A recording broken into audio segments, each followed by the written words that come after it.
Patuloy na dumarami ang mga backpacker at adventurer nating mga kababayan. Kaya naman parami na rin ang parami ang mga nadidiscover nilang magagandang pasyalan.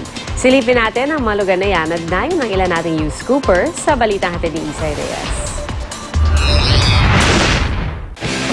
Sa sobrang dami ng magagandang tanawin sa Pilipinas, kahit buong taon mo araw-arawin ang pamamasyal, hindi ka mauubusan ng mga pupuntahang lugar.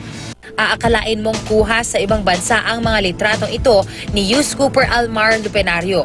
Pero alam nyo ba na matatagpuan yan sa isa sa pinakahilagang bahagi ng bansa na Palawi, Cagayan? Mapapangaka na lang sa ganda ng ruins by the beach dito. Breathtaking naman ang mga view sa Kalangaman Beach sa Leyte. Sa mga litratong ito ni youth scooper Cons Paubsanon Jr., kitang-kita ang mga puting dalampasigan na nagsisilbing getaway to the paradise. Patunay lang ito na walang trahedyang makabubura sa ganda ng kanilang probinsya. Kung trip namang magpalamig, syempre, unang puntahan riyan ang Benguet. Diyan nga nag-summer getaway ang barkada ni youth scooper Hedrick Lee Cusi. Patok na patok sa barkada ang pamamasyal sa mga kabundukan sa norte. Memories that will last a lifetime naman ang babaunin ni youth scooper Jane Edora matapos nilang mamasyal sa Anawangin Cove sa Zambales. Living testament daw sila na the family who travels together stays happy forever. Buwis buhay na adventure naman ang sinuong ni youth scooper JB Junicio sa Mount Pico del Oro sa Cavite.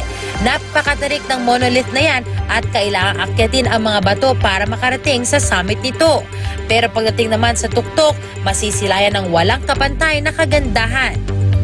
Life is always lovelier in Baler. Yan naman ang peg ng bakasyon ni youth scooper Jerry John Lim.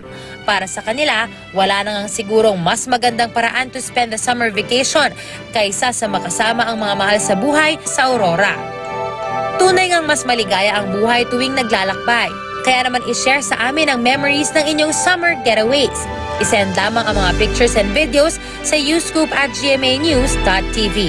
Isay Reyes, GMA News.